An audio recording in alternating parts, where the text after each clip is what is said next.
Bismillahirrahmanirrahim. Assalamualaikum warahmatullahi wabarakatuh. Waalaikumsalam warahmatullahi wabarakatuh. Kakang masih bisa sholat isya dan tarawih di lembah. Alhamdulillah. Sekarang malam ke-26 ya. Tuh Pak Didi sudah azan. Mudah-mudahan kita terus istiqomah menjalankan ibadah kepada Allah SWT selama bulan suci Ramadan ini dan sampai derajat yang disyariatkan untuk mencapai ketakwaan kepada Allah SWT.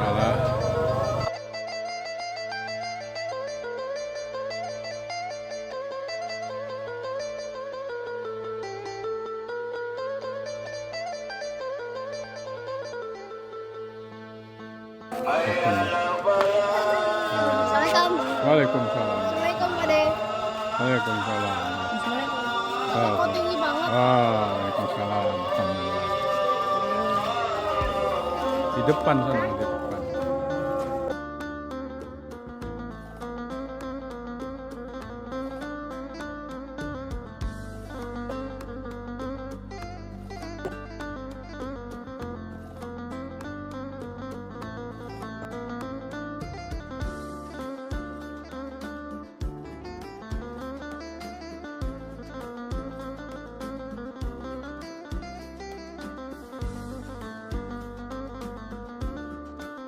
Wala alihi wa sahbihi ajma'in.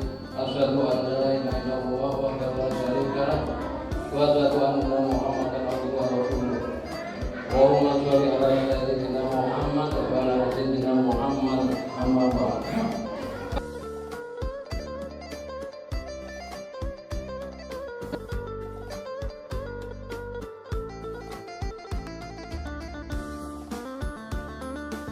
Sebelum melaksanakan Isya berjamaah, ada beberapa informasi yang perlu kita sampaikan. Adapun untuk sholat isya berjamaah kali ini oleh Bapak Ustaz Al Mubarak, yang alhamdulillah beliau telah ada di tengah kita. Begitu juga untuk sholat disampaikan oleh beliau. Sedangkan untuk sholat tarawih akan diimami oleh Bapak Munawar. Demikian informasi yang kami sampaikan. Akhirul kalam. Assalamualaikum warahmatullahi wabarakatuh. Allahu Akbar, Allahu Akbar. Asyhadu an la ilaha illallah. Allahu Akbar.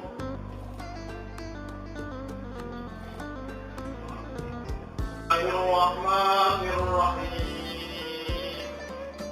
Alhamdulillahi rabbil alamin. Ar-Rahmanir-Rahim. Maliki yaumiddin. Iyyaka na'budu wa iyyaka nasta'in. Ihdinas siratal mustaqim. Siratal ladzina an'amta 'alaihim غير المغضوب عليهم ولا الضالين.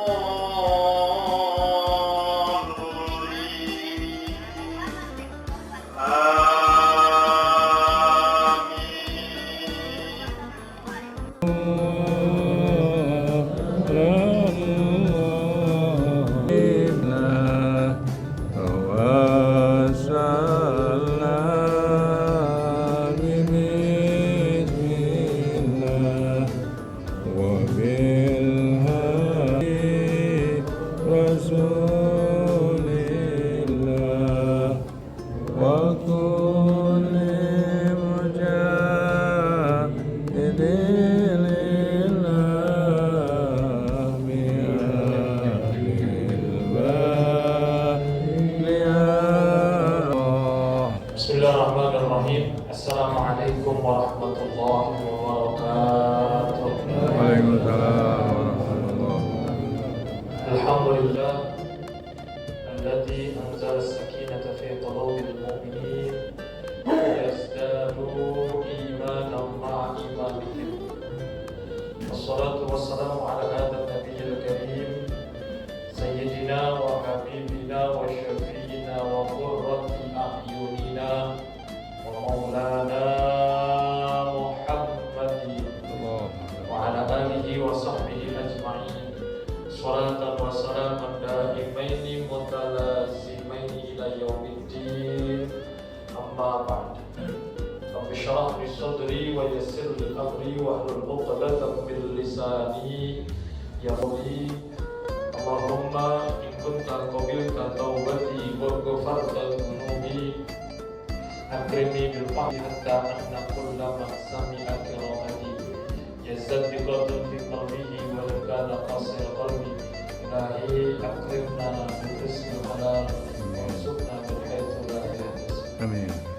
معاشر المؤمنين والمؤمنات جماعة صلاة العشاء وصلاة سنة التراويح وصلى نور الإيمان يا برحمة الله سبحانه وتعالى. Alhamdulillah, ungkapan rasa syukur kita panjatkan kehadirat Allah Subhanahu wa Ta'ala. Saat ini sudah 25 hari kita melaksanakan ibadah puasa. 5 hari lagi kita akan mengakhiri Ramadan 1446 Hijriah. Mudah-mudahan ibadah puasa kita diterima oleh Allah Subhanahu wa Ta'ala. Amin. Yang Ramadan kita salah sunnah tarawih dan lainnya juga diterima oleh Allah Subhanahu wa Ta'ala.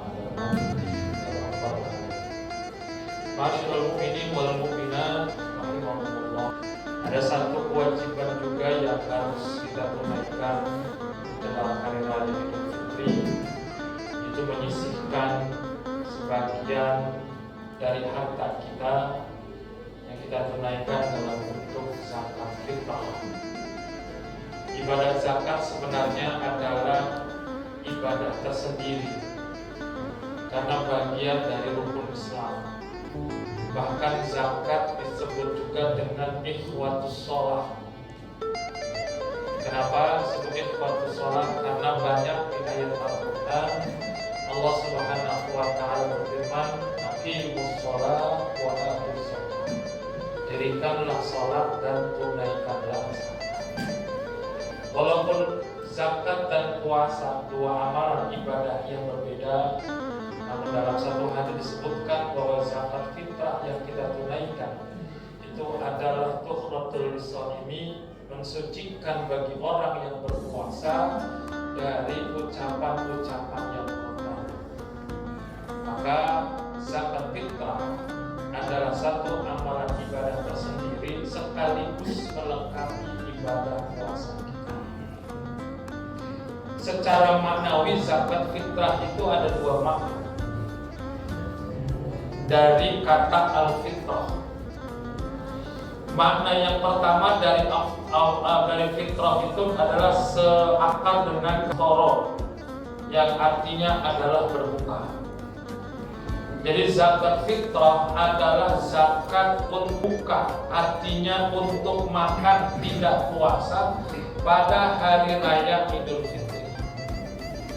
Makanya yang terkena kewajiban bagi orang yang mengeluarkan zakat fitrah adalah orang yang memiliki kelebihan makanan di malam takbiran dan di hari raya Idul Fitri. Bagi orang yang memiliki kelebihan makanan, bukan hanya cukup untuk dia dan orang yang wajib dinafkahinya, tapi juga ada kelebihan makanan untuk bisa pada orang lain, maka orang tersebut terkena kewajiban untuk menunaikan zakat fitrah. Walaupun zakat fitrah ini wajibnya adalah sejak terbenam hari matahari bulan Ramadan sampai imam naik ke atas mimbar melaksanakan sholat Idul Fitri. Itu wajibnya. Makanya siapapun yang meninggal di malam takbiran, apabila dia ketika matahari akhir Ramadan terbenam masih dalam keadaan hidup, ya, belum wafat, maka dia terkena kewajiban mengeluarkan zakat fitrah. Atau siapapun yang dilahirkan di malam takbiran, dia baru saja dilahirkan oleh ibunya, maka orang tuanya yang wajib menafkahi anak itu harus mengeluarkan zakat fitrah untuk anak yang dilahirkan. Kenapa? Karena orang tersebut ada ketika waktu diwajibkannya menunaikan zakat fitrah. Walaupun Al-Imam Syafi'i membolehkan membayar zakat fitrah sejak awal Ramadan. Makanya ketika zakat fitrah ini dikeluarkan, dikumpulkan dan dibagikan habis di malam takbiran atau di hari raya Idul Fitri, harapannya adalah tidak ada satu orang pun, terutama orang-orang Islam di hari raya Idul Fitri tanggal 1 Syawal yang gak punya makanan. Artinya jangan sampai mereka berpuasa karena gak punya makanan. Kalau sampai ada yang kelaparan, kalau sampai ada yang gak makan, kalau sampai ada yang nggak bisa makan karena nggak punya makanan dan tidak diberikan zakatnya oleh orang kewajiban, maka orang-orang yang ada di lingkungannya semuanya ikut berdosa. Berarti zakat fitrahnya tidak tersalurkan dengan benar. Makanya para ulama memberikan pelajaran kepada kita dan berpendapat bahwa siapapun orang lebih utama dia membayar zakat di mana dia tinggal. Kalau tinggal di Gria Lembah Depok, maka zakatnya adalah di sini. Tinggal di Depok, bayar zakatnya di Jawa. Ini namanya tidak adil. Makanya saya sering menyampaikan bagi siapapun yang mau mudik ke kampung halaman, ya, jangan dulu berangkat mudik sebelum menunaikan zakat fitrahnya di mana dia tinggal saat ini. Ya logikanya nyari duit di sini, ada apa-apa pasti orang dekat sini yang membantu. Nah, ketika kewajiban menunaikan dari hartanya yang wajib dikeluarkan, orang-orang di kampungnya yang lebih dulu. Makanya kalau di sini sudah bayar zakat atau di kampung mau infak lagi, mau bagi-bagi hadiah lagi, silahkan, dan itu lebih baik. Karena yang utama ketika kita bayar zakat adalah di mana kita tinggal, disitulah kita tunaikan. Jangan sampai kemudian banyak orang yang mudik ke kampung halaman, tidak ada satu orang pun yang bayar zakat di tempat dia tinggal. Lalu kemudian di tempat dia tinggal ada yang kelaparan di hari raya Idul Fitri, nggak dapat makanan, nggak punya makan, dan dia berpuasa karena nggak ada makan. Maka orang-orang tinggal itu semuanya berdosa, termasuk yang mudik. Ya. Maka saya pengen bayar dulu zakatnya di sini, baru pulang ke kampung halaman. Itu yang lebih. Makanya zakat fitrah adalah zakat kita untuk berbuka di hari raya Idul Fitri. Jangan sampai ada satu orang pun dari orang Islam yang kelaparan karena nggak punya. Yang kedua, al-fitrah atau al-fitri diambil dari kata atau seakar dari kata fatoro yang turu, yang artinya menciptakan. Jadi maksud dari kata al-fitrah adalah zakat untuk kembalinya kita seperti kita baru diciptakan oleh Allah Subhanahu wa ta'ala, itu dalam keadaan suci. Makanya dalam sebuah hadis, man shomahu wa raqamahu imanan wa ihtisaban kharaja min dzunubihi ka yaumin waladahu. Barang siapa yang puasa di Ramadan, kemudian qiyam Ramadan, ada yang mengartikan qiyam Ramadan silasawi atau menghidupkan malam-malam Ramadan imanan wa ihtisaban, karena iman dan mengharap ridha Allah, min dzunubihi ka yaumin waladatuhu, maka dia akan berkeluar dari dosa-dosanya seperti baru dilahirkan dari ibu. Artinya dalam keadaan suci. Dan ini dilengkapi dengan kita membayar zakat fitrah, mensucikan diri kita, mengeluarkan dari apa yang kita punya untuk mensucikan jiwa. Makanya bahasa niatnya nawaitu an ukhrija zakat al-fitri anni wa antal zimuni, kalau misalkan kita membayarkan zakat untuk orang yang kita nafkahkan. Jadi zakat adalah sebagai bentuk pedulian kita agar tidak ada satu orang pun yang kelaparan di hari raya. Zakat kepada diri kita adalah untuk membersihkan jiwa-jiwa. Tinggal prakteknya. Karena zakat adalah ibadah, maka zakat ada aturan syariat. Seperti hanya sholat, Sholat harus memenuhi syarat, rukun, sunnah yang batalkan dan seterusnya. Puasa juga demikian. Karena zakat juga bagian dari ibadah, maka zakat juga ada aturannya. Makanya panitia zakat atau UPZ Nurul Iman sudah SK Basnas ya, Agung ya, sudah legal ya. Jadi ini bukan panitia tapi UPZ. Orang yang membayar zakat, keambil zakat yang diangkat oleh pemerintah, maka ketika dia membayarkan zakatnya sudah selesai kewajibannya, sudah gugur kewajibannya, karena sudah diterima oleh amil yang diangkat oleh pemerintah. Tetapi bagi panitia zakat atau amil yang tidak diangkat oleh pemerintah, maka dia baru menjadikan wakil dari orang yang berzakat. Selama zakat itu belum dibagikan kepada para mustahik oleh amil yang diangkat oleh pemerintah, maka orang yang menunaikan zakatnya belum tunai, belum selesai, masih gantung sebelum zakat itu sampai kepada yang mustahik. Makanya ketika diangkat oleh pemerintah, maka siapapun yang zakat menggugurkan kewajiban. Dan orang yang diangkat oleh pemerintah, dia berhak mendapatkan bagian dari amil zakat 12,5% yang tertera dalam Al-Quran dari tersebut. Itu legal, sah bayar zakat kita sesuai syariat, juga sesuai dengan undang-undang. Yang namanya zakat itu adalah ibadah, dan ibadah itu harus niat. Jadi ibadah itu bukan ijab qabul, tapi ibadah itu adalah niat. Yang namanya ijab qabul itu muamalah. Nikah ijab qabul, akad, hutang piutang ijab qabul, akad. Tapi zakat ibadah itu niat. Maka niatnya harus sesuai dengan aturan. Jangan sampai orang yang mewakilkan orang yang berzakat, tapi dia berniat membayar zakat atas nama dirinya. Ini panitia zakat juga harus paham. Ketika misalkan contoh ada seorang pembantu atau ART yang membayar zakat di sini, kemudian membayarkan zakat untuk majikannya, tuannya membayar zakat bukan untuk diri dia, tetapi dia mewakili membayar zakat untuk tuannya, namanya Fulan bin Fulan dan seterusnya. Jangan sampai pembantu bayar zakat niatnya sama-sama zakat orang tua bayarin buat anaknya. Nawaitu an-ukhrija zakat al-fitri anni wa an jami' man talzimuni nafaqatuhu. Kan pembantu yang bayar, bukan orang yang mewajibkan memberikan.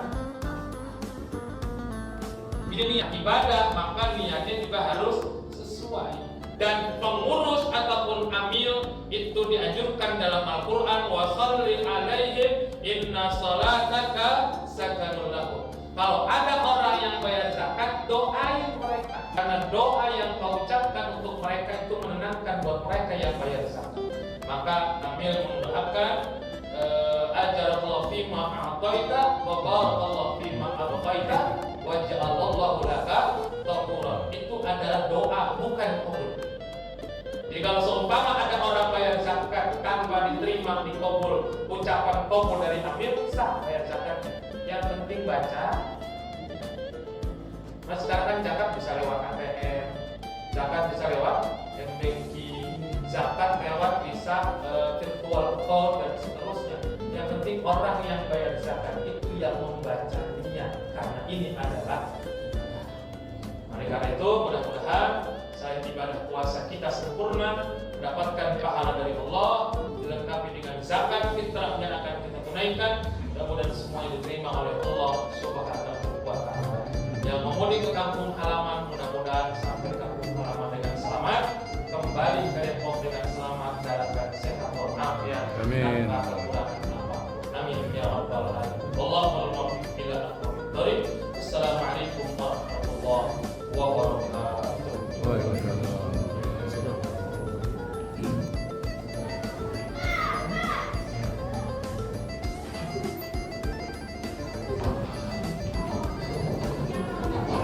Subhanal malikil ma'bud, subhanal malikil mawjud, subhanal malikil hayyul la yamutu wa la yamutu wa la yamutu abada. Subuhun qudusun rabbuna wa rabbul malaikatu wa ruh. Subhanallah, alhamdulillah, wa la ilaha illallah, wallahu akbar, wa la hawla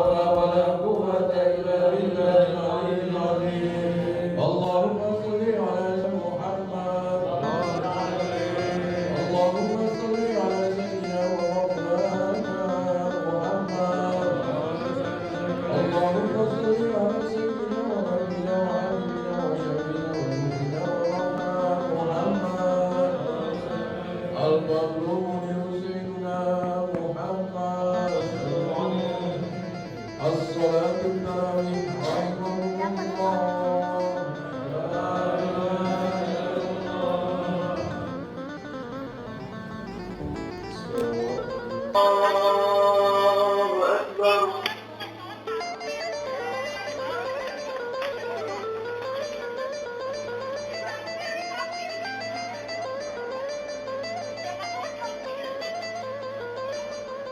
بسم الله الرحمن الرحيم.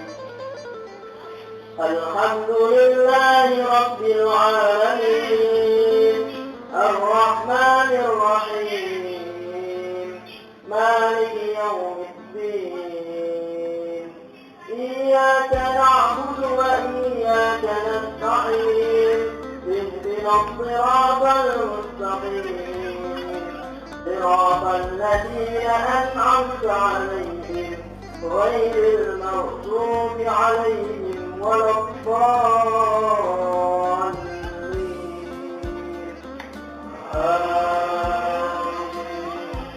اللهم ربنا تقبل منا صلاتنا وصيامنا وقيامنا وترجمنا وتضرعنا وتتم تقصيرنا يا الله يا أرحم الراحمين. وعلى خير خلق سيدنا محمد وعلى آله وأصحابه أجمعين والحمد لله رب العالمين. أشهد أن لا إله إلا الله. أستغفر الله. أسألك